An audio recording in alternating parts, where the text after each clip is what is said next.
Start us off with Rory, please. Rory, welcome back to Atlanta. Thank you. Is it good to be back here, It's man, a- in a place it's where, I been- mean, we're coming up on the 10-year anniversary of your fight with Che Mills, which was one of your most destructive performances ever. It's literally been slightly over 10 years. Is it good to be back here? Yeah, I got good memories fighting here last time, so looking to keep the momentum going.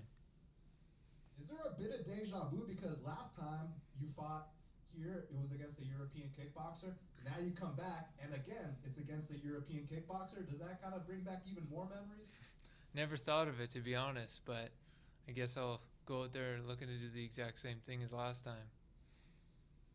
So you've literally been in there with all the biggest names of this sport. So how do you stay motivated when now you got these less established guys, but they're just as hungry and they want to make a name off you? Well, I'm looking to be the PFL champion. That's a goal that I'm setting out for. So whoever it is along the way, if they've made a name for themselves or not, every fight for me is a title fight. So I'm going out there with that attitude, and that's what motivates me. Awesome. Well, Rory, it's great to have you back in Atlanta. Best of luck Friday, and I look forward to this fight. Thanks. Salvador. Hey Rory, we've seen fighters speak on getting nervous prior to fighting, and this has come from guys like Cowboy Cerrone, who's fought for a very long time. So for you, is this something you find happens prior to entering the cage, given all of your experience? Yeah, you get the nerves, but they're good nerves. I don't necessarily get like fearful, but I have the natural nerves that well up inside you, those butterflies, that you're about to do something dangerous. But I thrive on that. I enjoy those feelings. It's something that I expect to be there every single time. And this is the quickest turnaround you've had under the PFL banner. How are you feeling with having back-to-back camps so close to each other? It's going great. I just kept the momentum going, kept my focus. My focus is pointed at the championship, so you got to have endurance to get through this tournament and the season rather. So, I've hardened my mind, focused my mind on getting to that point. So things have been going great. Awesome. Good luck on Friday. Thanks. Conan. Hey Rory, first could you please reveal to us what you eat during cheat days, or what are your cheat meals? I like pasta, pizza, things like that. Okay. Um, what do you usually do one night before, or one day before fight night? The night before, just eating my good food after weigh-ins, and talking to my team, my coaches, and just getting my mind right for the fight tomorrow. All right, just one more question. When you're not fighting or preparing for a fight or not training, what usually keeps you busy? I'm pretty much training all the time. Outside of training, I spend all my time with my family, my kids, my wife, and that's pretty much it. All right, thank you and good luck, Rory. Thanks. Danny. Segura. All right, Danny, we'll come back to you. Mills. Hey, how's it going, Rory? It's MMA Locker Room, part of Pub Sports Radio. Hi. I just wanted to ask you something. So it seems like the goal is always just to win, but out of your last 2 or 3 fights, some didn't go your way. It went the other way by the judge's decision. It seems like you didn't waste no time, though. You got out there and got that first round submission. Did something change after your last 3 fights, the way that they went, or are you still going out there with the same game plan? Well, I trained all my training up. I moved to Austin. I moved my training to Austin, and I feel like that's reinvented my mindset, my approach, and it's just got me in the best shape, best mind frame that I've ever been in. So I feel like the style, the techniques that I've been working on just drive me to go for the finish. And, whether that be in the first round or the last, I'm looking to put these guys away. Gotcha. And then, yo, I do have time. I got a good MMA dad joke for you. You got time for one? Go for it. All right. Why did the black belt get arrested? I don't know. Tell me. Because he held up a pair of pants. Nice. Nah, I just wanted to get you laughing, man. That was it, man. Every single time you're on, you're always so serious. I just wanted to get a laugh from Rory MacDonald. That was it, and I got one, man. All right. Appreciate you. Can't wait to see you go out there this Friday. All right. Thanks, man. Danny, are you with us? Yes, I am. Awesome. Hey, Rory, so you were saying you moved your training camp to Austin. Yeah. For how long have you been doing that? For this season? I started going there in February. Okay. And who are you training with out there? John Donaher at New Wave and Tim Kennedy and his group of guys. Nice.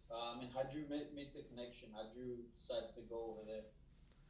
I just felt like, even like before COVID hit, that I should go check out what Tim's doing in Austin. I had messaged him to connect and start training, but COVID kind of blocked travel for a while, and then I was in Florida because I had made established a relationship with Henry Hooft and the guys there. So I moved to Florida for the first season at PFL because I knew I could train there in freedom. And then after the first season, I felt like it was time, now that the border was open, to go check out what was going on in Texas.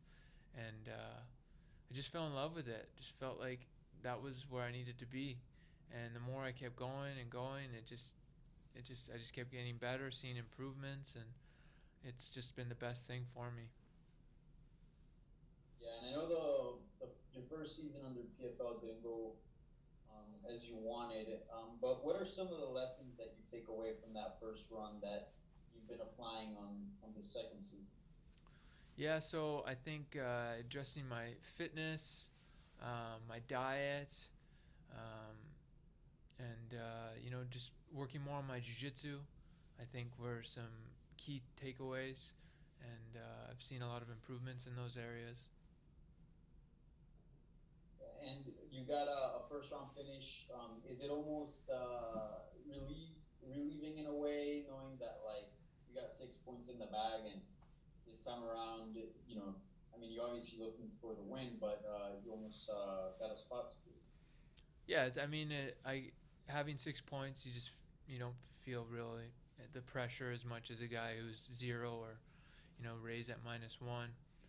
Got a little bit more pressure behind you, but just going in there looking to do the same thing to every one of these guys, not focus too much on the points, but that's easier now that I'm at the top of the leaderboard to say. Yeah. Thank you, Rory. Thanks. Sportscast, go ahead. Oh, thank you. Rory, it's pleasure I have a big pleasure to have a chance to talk with you. You're a legend of sport. Thank you. What do you think? What's your advantages in this fight? I think I could beat this guy everywhere, so I feel confident in any position. I do feel that, having a wide range of skills is dangerous against guys, because I don't think they're gonna have to guess what's coming next, and I think that's where I'm strongest. Okay, and one question which is not connected with your fight. Obviously, you watched UFC last weekend. What can you say about the new generation who is coming to town, especially in welterweight division? You have Sean Brady, you have Shavkat Rakhmonov, Khamzat Chimaev, and also Kevin Holland is front of the door of top 15. What can you say about the next generation in welterweight division in UFC? Yeah, it's great to see so many great welterweights rising. New names coming up through the ranks. Welterweight never seems to die out, though. There's always fresh blood, it seems like, that new and exciting guys, are always coming up, it seems. It's never a boring division, so it's nice to see these new guys coming in and mixing it up. You mentioned you worked with John Danaher. Can you say something more about him? Because I talk with my friends who love MMA and also Jiu-Jitsu. They mention the John Danaher as a great guy and one of the biggest philosophers in the game. What you can say about John Danaher and how good to cooperate with him for a long time. Yeah, it's a huge blessing for me to work with John. I think he is just an amazing coach. He has a great ability to pinpoint what I need to work on and help me realize how to focus in on that and chase after it so that I could be the best version of myself. So he's a crucial part of my success and my advancement in the sport. Thank you for your time. Please next. Jamie, go ahead. Hi, Rory. Hi. I'm Barrios from MMA Fan 507. Rory, in July 2015, you was part for, in my opinion, one in the biggest welterweight fight in MMA versus Robbie Lawler. That was an iconic fight. In this weekend, both of you are fighting again. What memory you have about that big fight? Yeah, that fight was the biggest fight of my career. It established my name in the sport, and yeah, it was. People still to this day bring it up, and I constantly see the highlights of that fight still to this day pop up. So it's been a great journey since that fight, and yeah, it's pretty interesting that we're fighting both on the same weekend. Okay. Thank you, and good luck, Rory. Thanks. All right, Rory, thank you so All much right. for your time today. Appreciate it. Thank you, guys. Sure.